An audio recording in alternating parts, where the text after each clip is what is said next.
Hello बच्चों, let's read the question which says that introduction of inert gas to a gaseous reaction at equilibrium keeping volume constant has no effect on the equilibrium.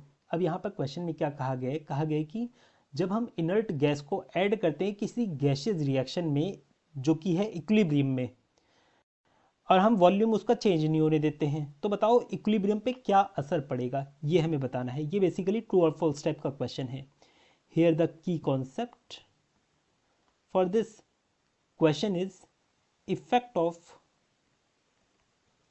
inert gas at equilibrium।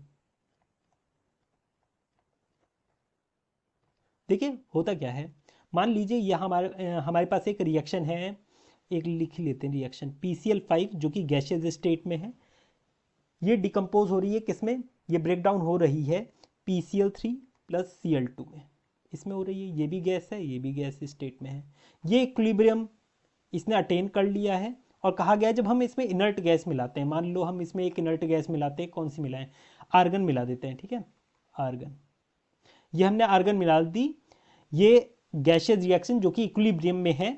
तो बताओ अगर हम इसका volume constant रखते हैं, volume constant का मतलब क्या है? अगर ये 1 लीटर में हमने लिया था इनिशियली, तो ये बाद में भी 1 लीटर ही है। अगर 2 लीटर लिया था तो बाद में भी ये 2 लीटर ही है। मतलब डेल्टा V जो है वो हमारा क्या है? 0 है। वॉल्यूम चेंज नहीं हो रहा है। अगर वॉल्यूम नहीं चेंज हो रहा है, इसका मतलब यहाँ पर टोटल प्रेशर चेंज हो रहा होगा, टोटल प्रेशर चेंज हो रहा होगा। क्योंकि यहाँ पर जो हमने इनिशियली लिया था वो हमने गैस का 1 मोल लिया था, पर यहाँ पर अब देखिए गैस के 2 मोल आ गए, है ना।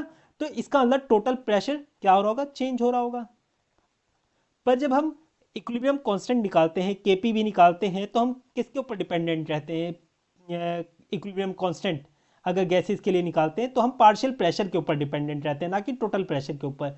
अगर हम पार्शियल प्रेशर के ऊपर डिपेंडेंट रहते हैं तो यहाँ पर हमें पता चल रहा है कि यहाँ पर कोई भी मोलर कंसंट्रेशन में चेंज नहीं आया है, मोलर कॉन्सेंट्रेशन में चेंज नहीं आया है, क्योंकि हमने जो वॉल्यूम है वो कांस्टेंट रख रखा है। तो मोलर कंसंट्रेशन में अगर चेंज नहीं आया है, इसका मतलब इसमें पार्शियल प्रेशर में भी चेंज नहीं आया है, पार्शियल प्रेशर में भी चेंज नहीं आया है।